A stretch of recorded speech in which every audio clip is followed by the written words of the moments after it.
Hello, listeners. Welcome back to the Formula Podcast, where we have conversations about what a life of substance and intention look like. I'm the producer, Jeremy, filling in for Trevor Carlson on the introduction of this episode with Aaron Horn. This is a heavy episode with great insights from Aaron about one of life's most difficult moments. Tread lightly from here on out.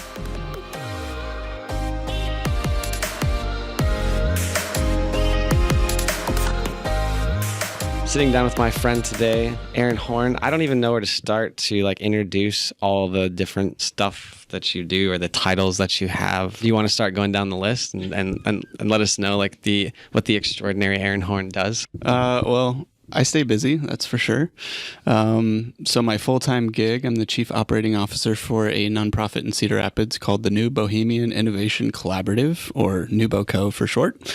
It's a lot of words. Yep. We started as the Iowa Startup Accelerator, and then we added so many other programs it didn't make sense to just be called the Iowa Startup Accelerator anymore.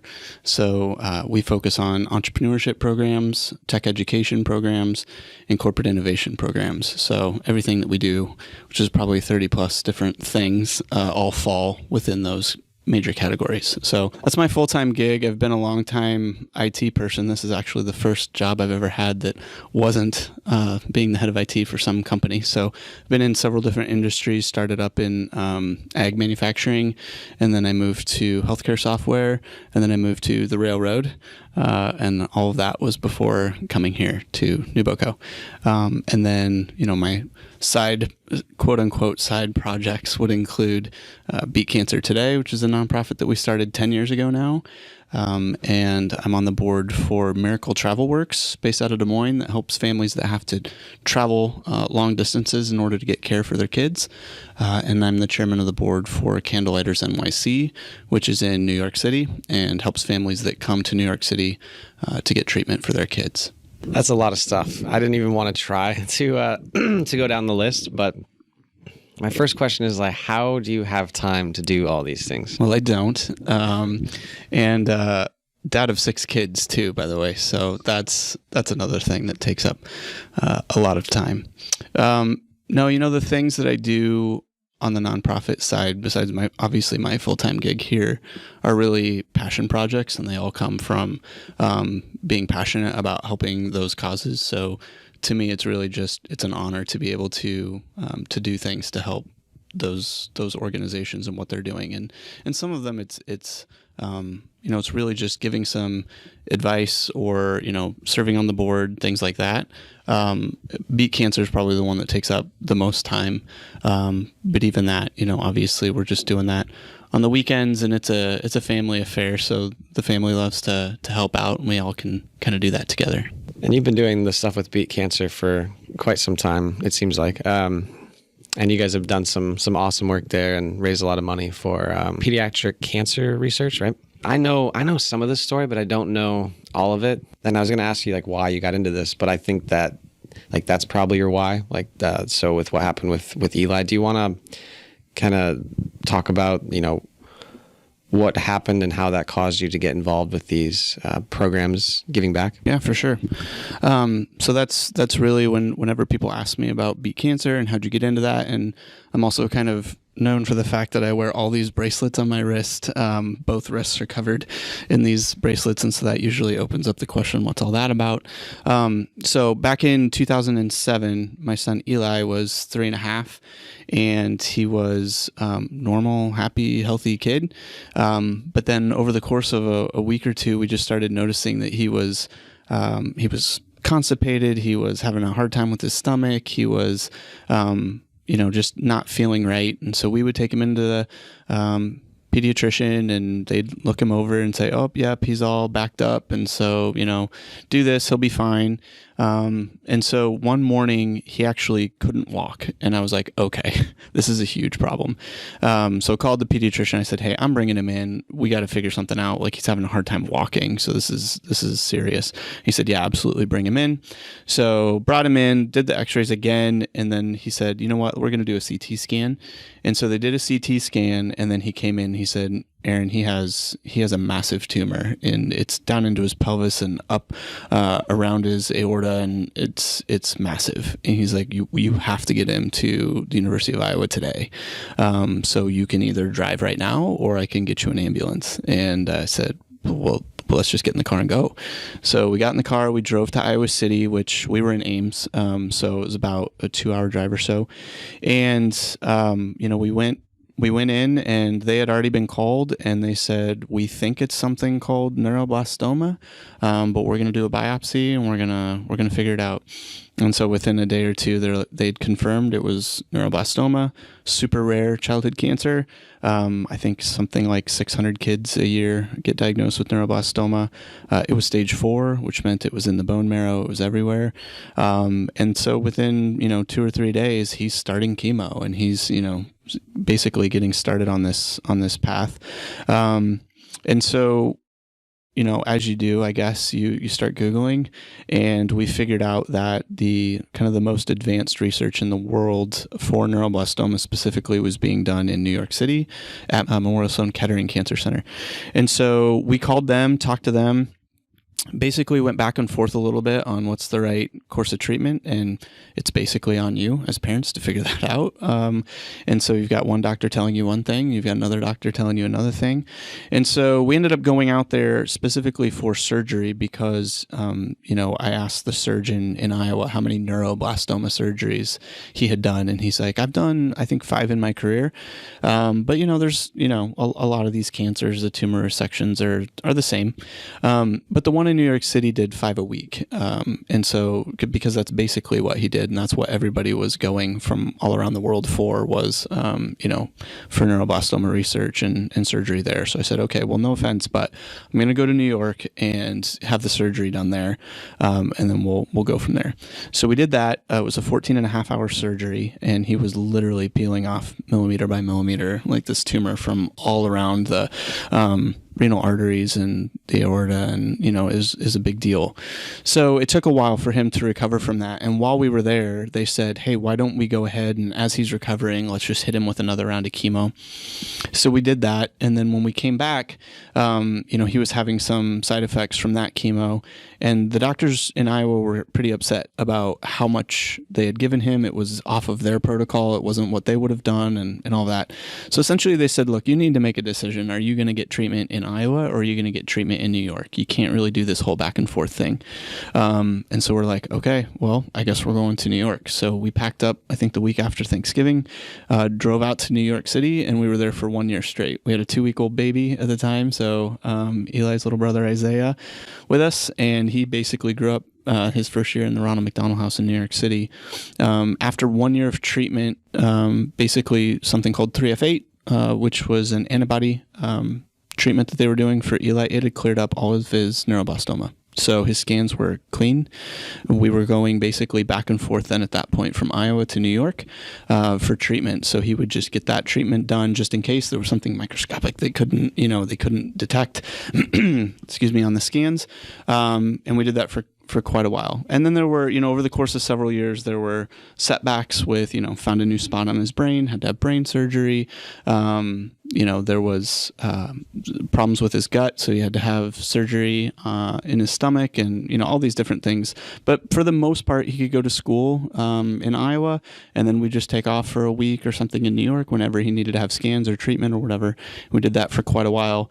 And then one of the just normal blood work that they did in Des Moines, because we were able to go to Des Moines and even in Ames to do just regular blood work, they were concerned about. So they sent it off to Mayo Clinic, and Mayo Clinic said, this is a concern. And it turned out that all of the chemo and radiation had ended up causing leukemia. And so that's one of the risks that they tell you about when they're going to, they say, hey, we're going to give you a bunch of chemo, and ironically, it could cause cancer. And so that's what happened. And so he had AML. The only solution for AML was a transplant. And so since he had had all of his primary care in New York, we went back out to New York City for the transplant. And then he didn't make it through the transplant process. So he passed away in January of 2012, right before he would have turned 8.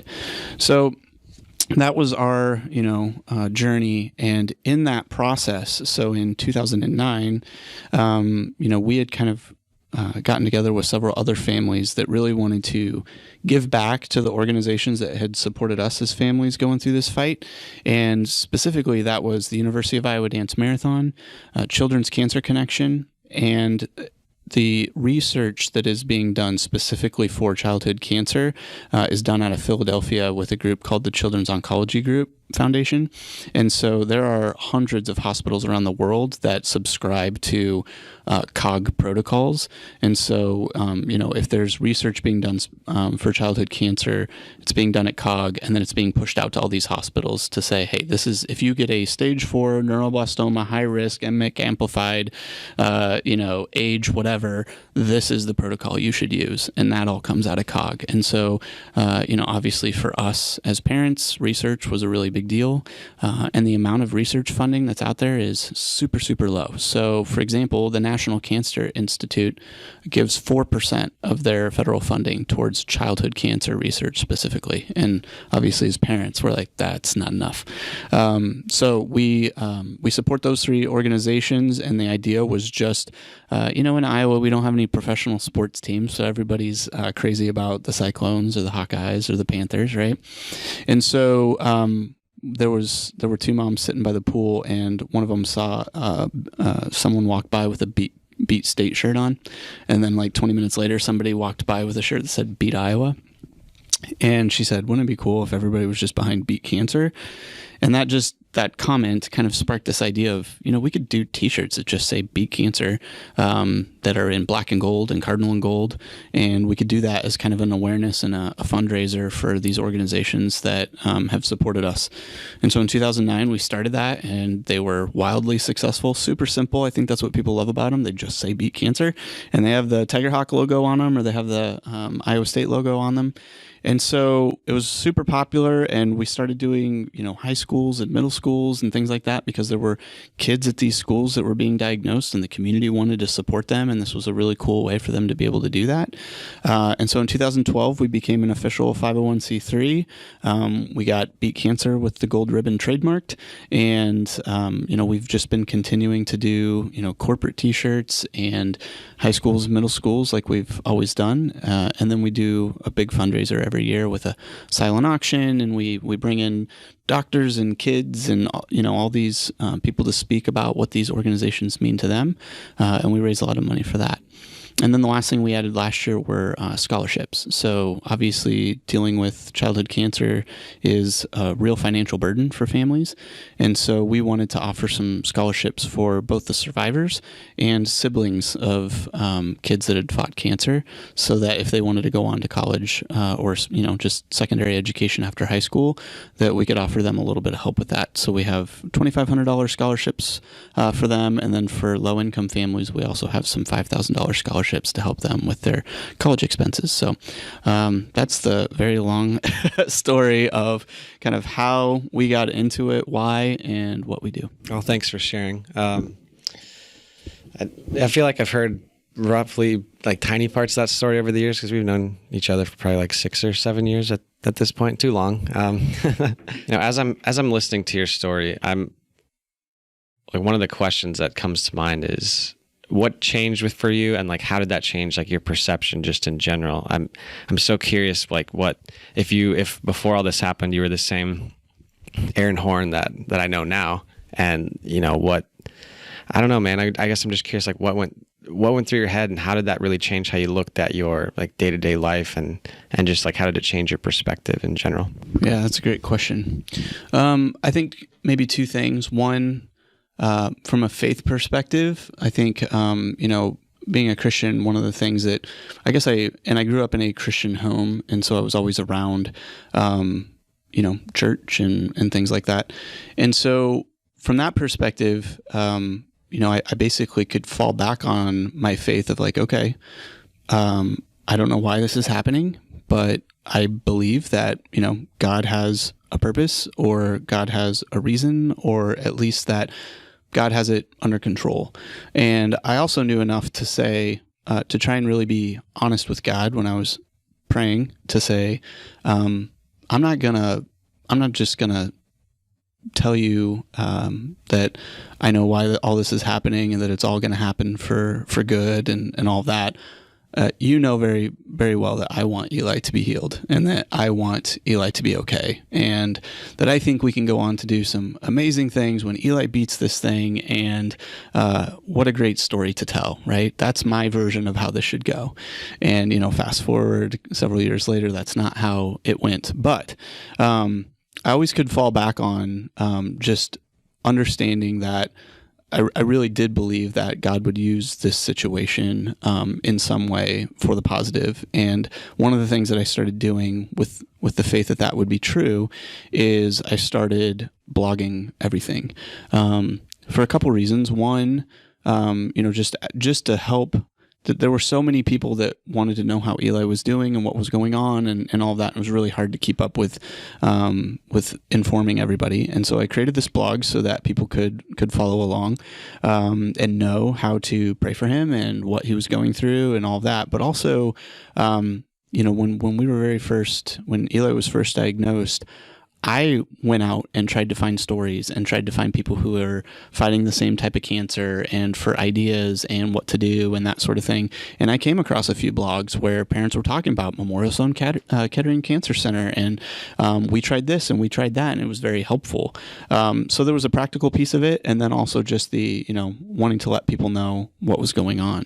And so that part was always true for me, that I did at the end of the day believe that God would use the situation and that something good would come out of it. And so I've continued to just ask God, how have you impacted others through Eli's story? And I've just always been blown away by how out of the blue, randomly, someone will message me and say, I just want you to know that I never said anything, but for 5 years, I followed your story and I continue to follow you on Facebook or whatever now. And I've never told anyone this before, but this is how what I saw as you and Eli and your family was going through that, how it changed me and impacted me. Even specifically, one guy talked about his relationship with his son, and he's like, I just realized I wasn't being a good father to my son, and it really helped strengthen our relationship, and just things like that. And it would blow me away. And to me, that was God answering that simple prayer of, let me show you how what Eli went through made an impact for other people.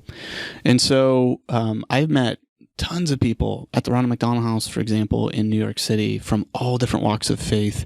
And it was interesting to me to see there would be people who they weren't quote unquote religious before, but after their child gets diagnosed with cancer, all of a sudden they are. There were people who were already religious, and this just helped strengthen their faith. There were people who they were religious before, but when something like this happened, they just don't understand how a loving God could let something like this happen, and so they fall away. And so, all just the whole gamut. And it was really interesting to be able to just talk to people and, respect and understand their perspectives. And then even from a case of, when a child passes away, there's a lot of different ways that people handle that situation. So some people just want absolutely nothing to do with the world of childhood cancer ever again because it brings too much pain and hurt. And then there are people who, really want to continue on the fight and raise money for research and try to make sure that this doesn't happen to more kids and things like that. And I've learned that all of those reactions are okay and they're legitimate, and that there's not one right way to handle the situation. From the perspective piece, I'd say the biggest thing that I learned is don't sweat the small stuff. It's not that big of a deal. Like today, it blows me away how much people get worked up over the littlest things. Like the littlest things, get people so, like, they're just so dramatic. And I just think it is not that big of a deal. And even from all the things that we've gone through, I can, off the top of my head, think of at least 8 to 10 families that have it so much worse than we did. And I know you're like, what do you mean? Like, your kid died. How much worse can it get? I've seen kids suffer, like really truly suffer for so long, and their parents like taking care of them in hospice at their home, watching their kid just get worse and worse and worse before passing away. And to me, is so much worse than the situation in which Eli actually just passed away in the night. That's literally, I woke up at 6 a.m. and his bed was surrounded by doctors and nurses that were trying to revive him. And he had just slipped away early in the morning. And so when I think about that, and then I look at all of these other families I know that had to watch their kids really go through it, I think, man, they had it so much worse than I did. And so I think that perspective of it could be so much worse applies to not only me, but to people who are, getting super upset that their kids wore muddy shoes through the kitchen and they lose their minds. Like, really? So I think that was probably the biggest takeaway for me that I still hold to this day, is that it's just not that big of a deal. The attitude where it's like, instead of dwelling on something, like just something bad that happened and I'm just going to be upset about it, I think it's a really good attitude to have, where it's like, how am I going to use this like in the future? Like, this has to be happening for a reason. And I'm going to, you've chosen to use it to, you've impacted a lot of people's lives. I can't even probably put a number on how many people have been impacted by the work you've done and the work that people you work with have done. And it's funny when you see like people get so worked up about stuff. It's because it's funny to me. Like, even like I relate a lot of things back to travel, because that's just my world right now. And I like, have like one bag. I don't stay at resorts. That's really not my style. But every once in a while I'll meet up with friends. I'll be like, yeah, I booked this nice place for us. It's actually like a homestay or whatever. And sometimes, their response will be like, dude, come on. Like, oh, I want the, the foot scrubs by the pool, and this one guy I met was talked about this in a previous podcast. He's like people when they're complaining when they're on the beach because the sand is not soft enough. And he's like, you're on a beach. He's like, just enjoy it. Because I see a common thread with a lot of people I talk to, the ones that seem to have this perspective about like how to not sweat the little things, or how, like, what the trying to think of like comparison is, like, oh man, I spilled my coffee, my day is ruined, versus like, something that you went through, or like some of the other guests we've had on. What advice do you have to somebody that, to really maybe improve their perspective a bit, or how would you suggest that they maybe learn to not sweat the small stuff? Yeah, it's tough because you're basically bucking human nature, right? It is definitely normal to just lament when something bad happens to you, or when something isn't going exactly your way. I think we're mostly just selfish people by nature. Like, that's normal. So we think about ourselves all the time, and what's best for us. And so you do have to kind of actively, I would say, just actively think when something bad happens, it could be worse. It's super simple, but it's very true. And you don't have to go to the extreme of, well, this could happen or that could happen or whatever, but just a simple little, it could be worse. Someone cuts you off in traffic. We didn't wreck. It could be worse, as opposed to just immediately, jumping to the woe is me, I guess, piece of it. So, and it takes practice, I think. I think you have to actively think about it. You can't just expect it to happen. You can't just expect to one day wake up and realize that things could be worse and I really have it pretty good and things like that. And frankly, bad things happen to people. Like, there will be things that happen to you that are not cool. And it is definitely not going to be your first response of, oh, it could be worse, But I think with practice and, with thinking about that purposefully, I think you can get better about not just thinking that the sky is falling every time every little bad thing happens to you. As you were talking, I was thinking of this quote from one of my favorite books. It's The Alchemist by Paulo Coelho. There's a point in time where I think, I don't remember what happens. The main character, like Santiago, I think all of his money gets stolen. And he's like, he basically has a choice to make. He's like, okay, he's kind of complaining. He's upset because he has no money and he's in like a foreign country. And he has a choice between being like an upset traveler who was just robbed and like being like, oh man, I have the worst luck. This is terrible. Or to look at it as like, I'm an adventurer in search of treasure. And, this is just part of the path that I'm on. So like when I'm hearing you talk about a lot of this stuff, it's like with the stuff that happened with Eli, it's almost as if your perspective was like, I'm going to make this bigger than just this. I'm going to my purpose is more than, to be like grieving or to be like questioning why this is happening. Would you say that's kind of accurate? What's the quote? It's better to have loved and lost than to have never loved at all, right? So, when I think about, well, I guess the alternative could have been that I just never had Eli, for example, and then I never would have had to have gone through that pain. I never would have had to have felt that, but no way. Like he was such an incredible kid, and he was so funny and sarcastic and loving and smart, and so every minute that I got with him was well worth it. Like he taught me so much in life. Do I wish he was still here today? 100%, of course, absolutely.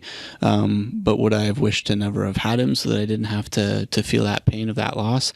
No, definitely not. And so again, I think that's perspective too. Maybe not everybody feels that way, but I think they would.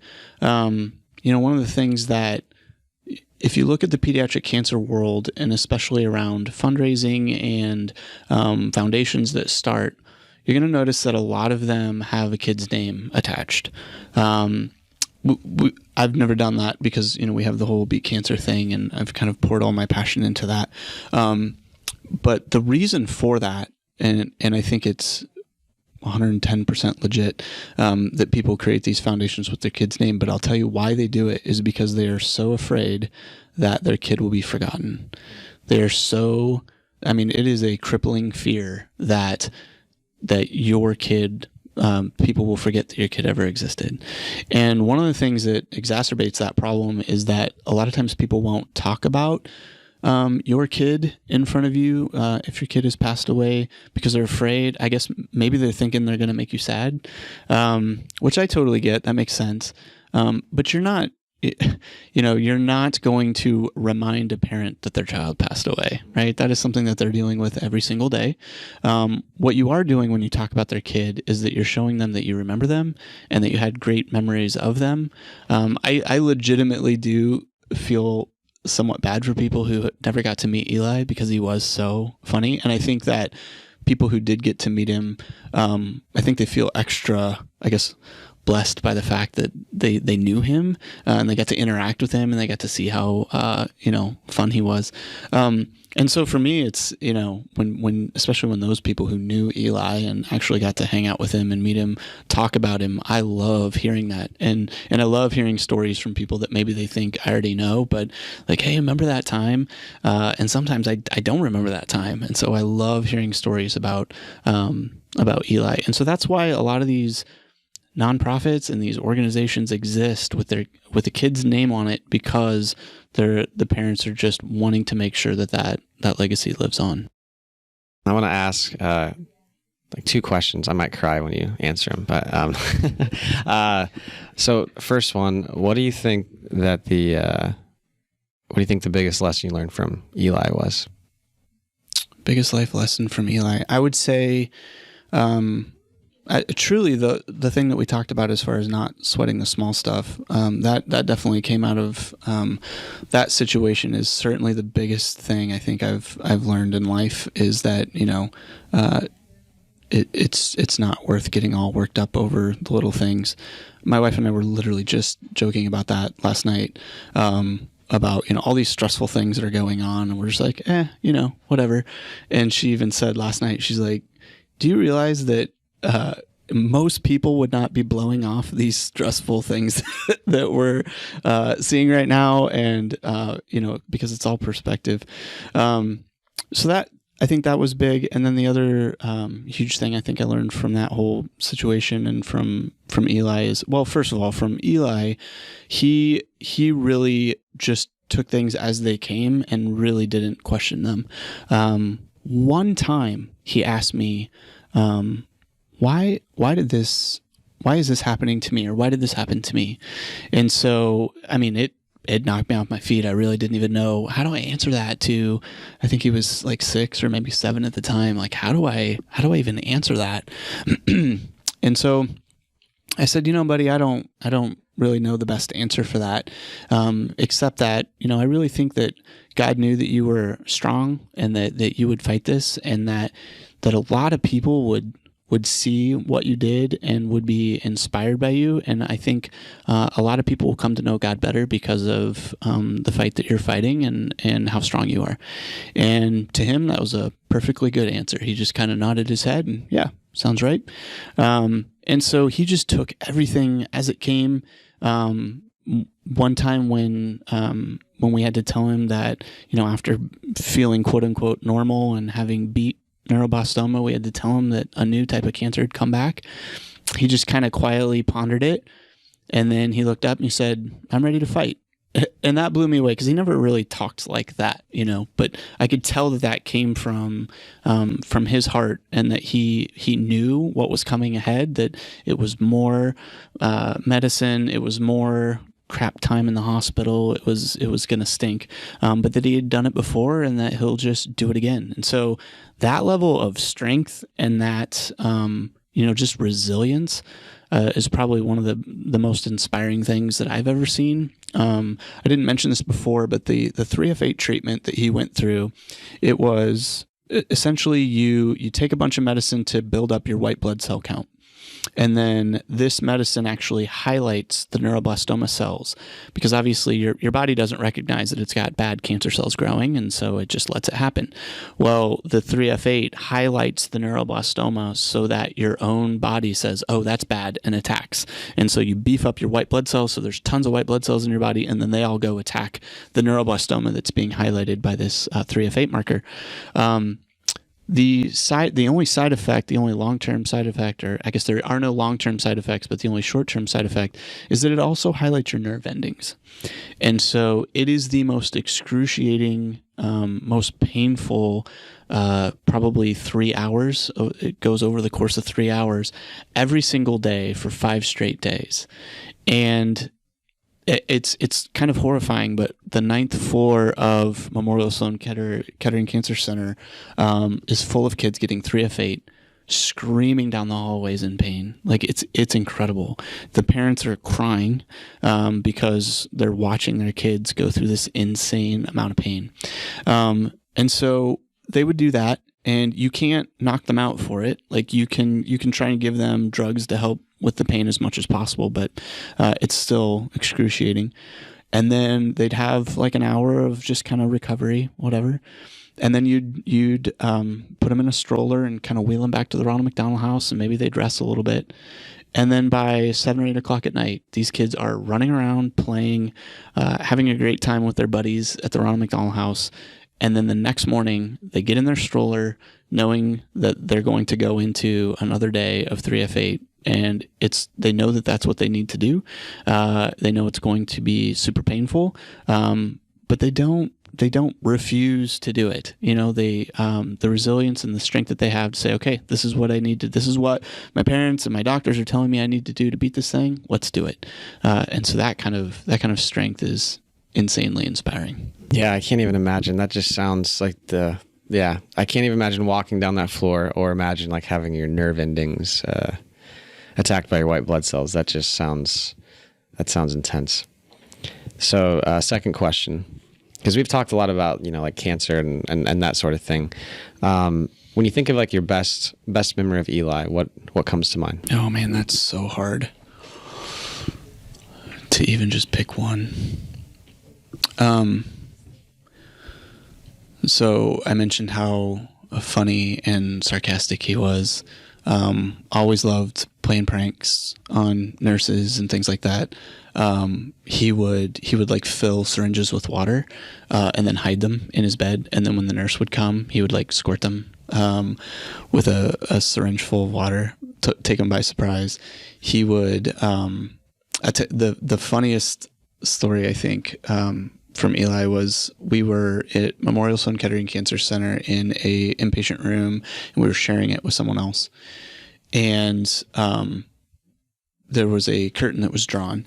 And so, just to give privacy to both sides of the room. And Eli let out the biggest fart ever. So loud. And he immediately looked at me with his eyes wide, and he smiled, and he goes, "Dad!"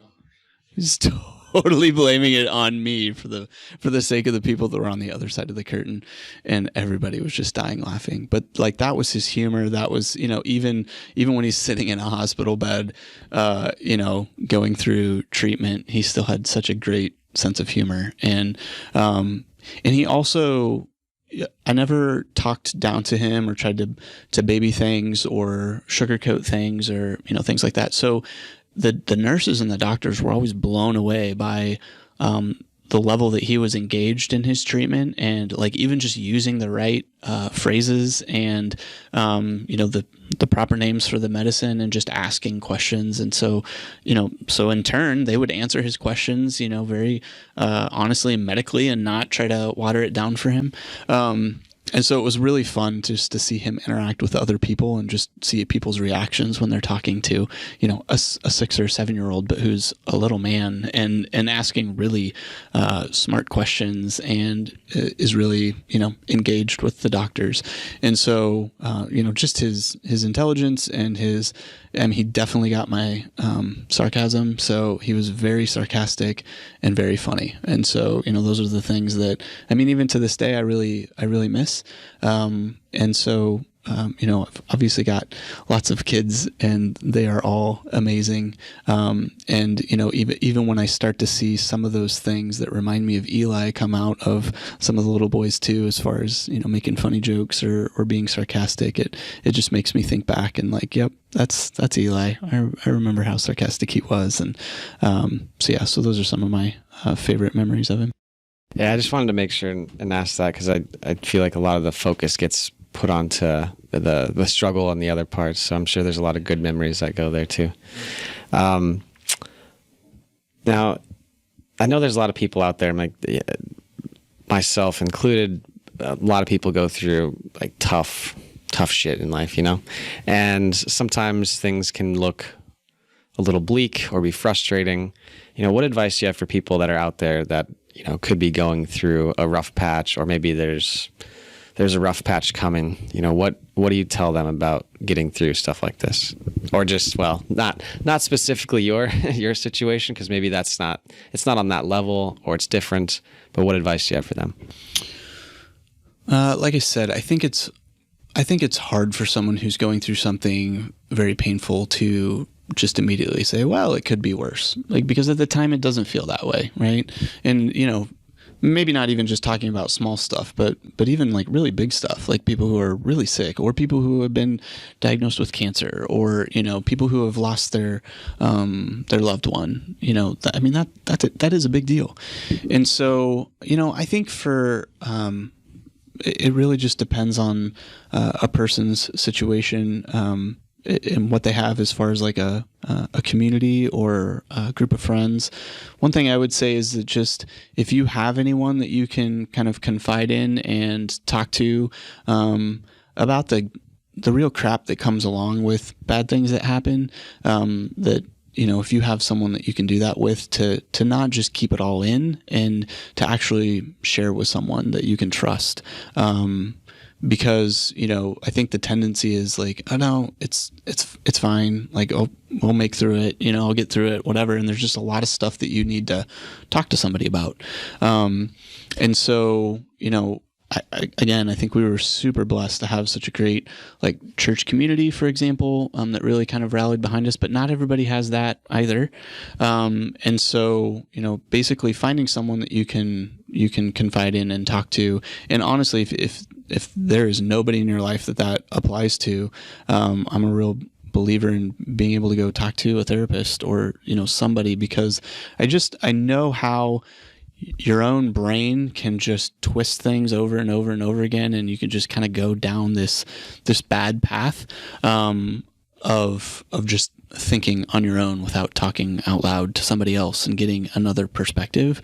So I'd say that's kind of the biggest thing, is find somebody that you can confide in and talk to, that can help you just even talk out loud and be able to share honestly what your fears are and what you're going through, and that can kind of, even if they don't have the perfect thing to say, which, by the way, when you're talking to someone and they've lost their child, or you're talking to someone and they lost a parent, or there's really nothing you're going to be able to say to really comfort them. And I think that's where people struggle and get really, really awkward. But maybe they just need you to listen. Maybe they just need you to be there. Maybe they just need you to bring them over a meal or something and just be there with them so they know they're not alone. Maybe that's all you need to do. And you don't need to work yourself up about finding the very perfect thing to say, in a situation where there is no perfect thing to say. And so, from the friend perspective, I think just being there for people that are going through a really hard time and listening is huge.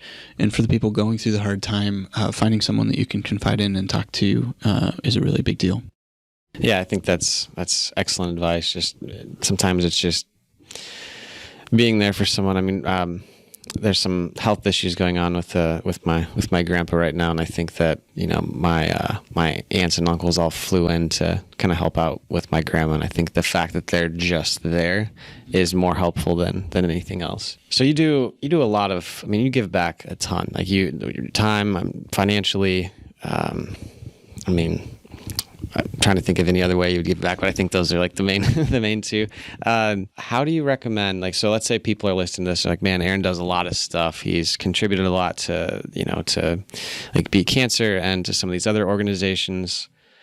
How do I get involved in giving back and contributing to a cause that I care about? Yeah, first of all, I think you nailed it with the that I care about.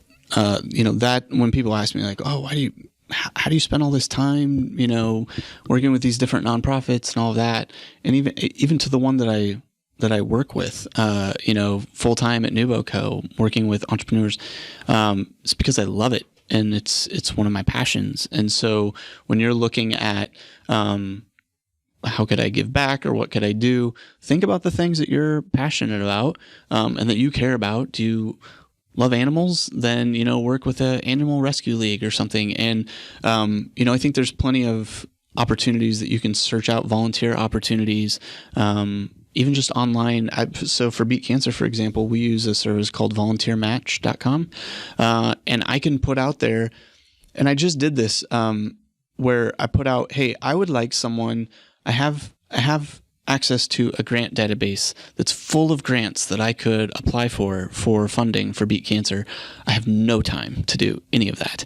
And I think it would be really beneficial. I think if we were applying for some of these grants, that we would actually get some of them and we could do even more things. It would be awesome. I don't have time to go through there. So I went on volunteermatch.com and I put on a post for looking for a volunteer grant writer. It pays nothing. You will dig through available grants, figure out which ones might be very applicable to pediatric cancer awareness and research and family support programs. And you will write the grant and apply for it. And that's your job. It'll take maybe a couple hours a month of just doing some research and writing up a grant or something like that. And I had like 3 or 4 applications. I'm like, why didn't I think of this before? So there are people actively on volunteermatch.com looking for opportunities to volunteer in things that they're passionate about. And so again, it doesn't have to be pediatric cancer related necessarily, but just whatever you're passionate about. And I think also people think, well, I don't have all that time to dedicate. There are literally volunteer opportunities that you can do remotely. And there are volunteer opportunities that would only take an hour a week or an hour a month or however much time that you have that you want to do something. And I think you'll be, really just inspired by the work that's being done that you can kind of help contribute to in a little way.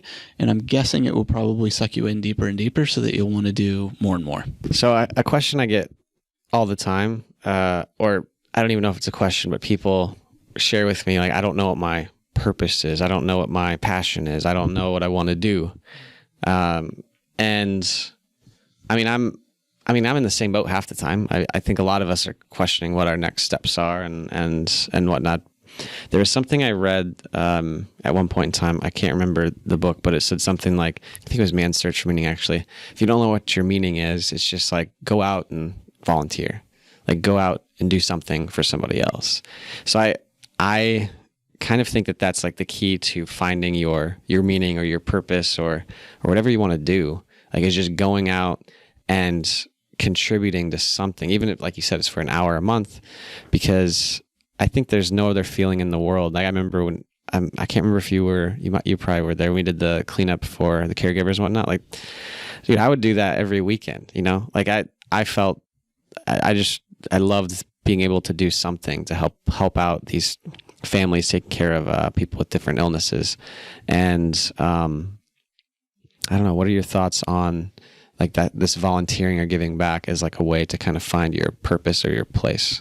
I think that's exactly right. And think about, so that cleanup that you did, where you spent like a day or, a morning or an afternoon or whatever the grand total number of hours spent were doing something that those people could not do themselves, right? They were not physically able to clean up their yards, and you can imagine that every day they're walking in their front door, looking around, saying, "My yard is a disaster, and there's nothing I can do about it.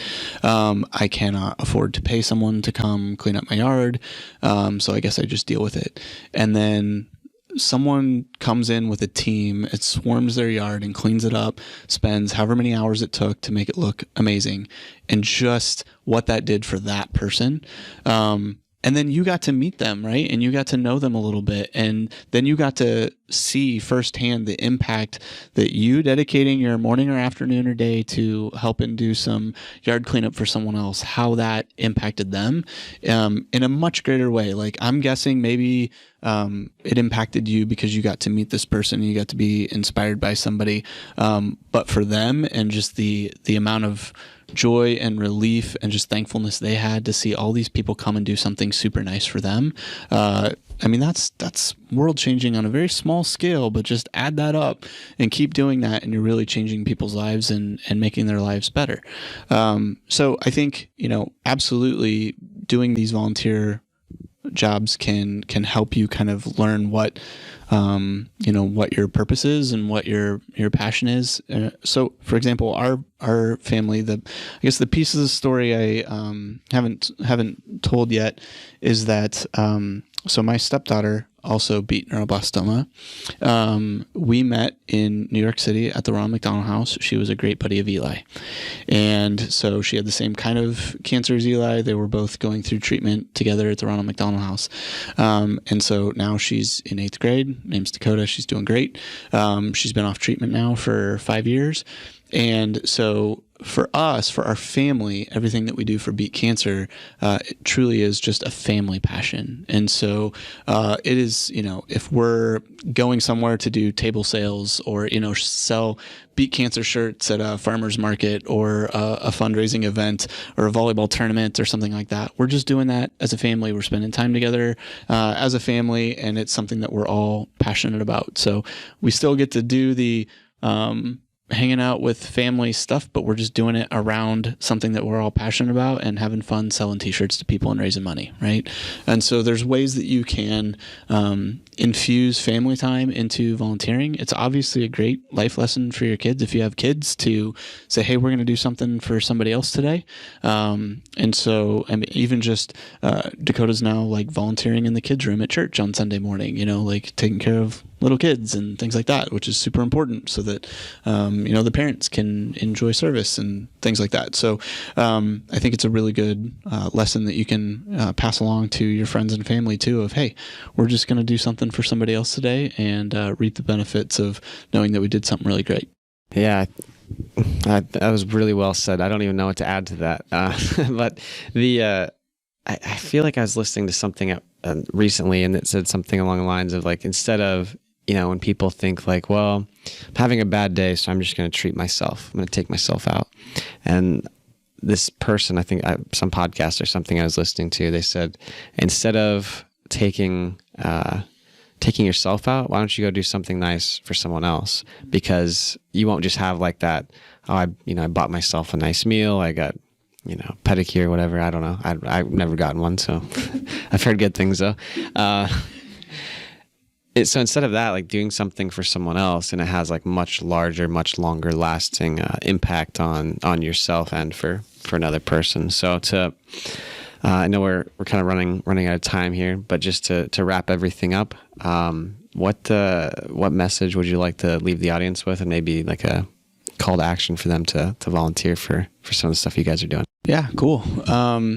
Certainly volunteer. So I get asked quite a bit about specifically beat cancer. How can we volunteer to do something with beat cancer? And honestly, actually those opportunities are somewhat limited in the fact that, we sell t-shirts and they're all in my basement. And when someone buys one online at beatcancertoday.org, I walk down, I pick up the shirt, I stick it in a bag and put it in the mail. And, as far as volunteer opportunities, I would, especially if they are willing to enter the world of pediatric cancer, and they would like to volunteer, with kids and families that are fighting cancer, then, certainly the children's hospitals around the country, will have great opportunities for doing things maybe with Child Life, or you could volunteer your time with that, or other just, local, patient and family support, organizations in your area that you could volunteer with. Certainly the Ronald McDonald House, for example, is a great place that you could go in and honestly just play with kids or help serve meals or, whatever. But that's specifically around childhood cancer. But like we said, going online and finding something that you're passionate about, and volunteering is really important for Beat Cancer. Every year we do a silent auction fundraiser. So sometimes I'll put out a call for anybody who want to donate something to our silent auction. But even just running that event, it's, 5 or 6 people. It's not like I need hordes of people to volunteer to do those kind of things. So I would, I guess, just encourage people to reach out to a local organization that is doing something that you're passionate about, and volunteer with them. And from our perspective, if you want to order a Beat Cancer shirt, that's great. You can do that on our website, and then also, we take regular donations specifically for the scholarship funds that we're doing. So I didn't mention this, but from 2009 to 2018, I don't have the 2019 numbers in there yet, we've raised over $370,000 for those organizations that we support. And just this year alone, we gave out $22,500 in scholarships to kids. Obviously, whenever we get these donations, we get people that we actually have groups that'll go out and do a golf fundraiser.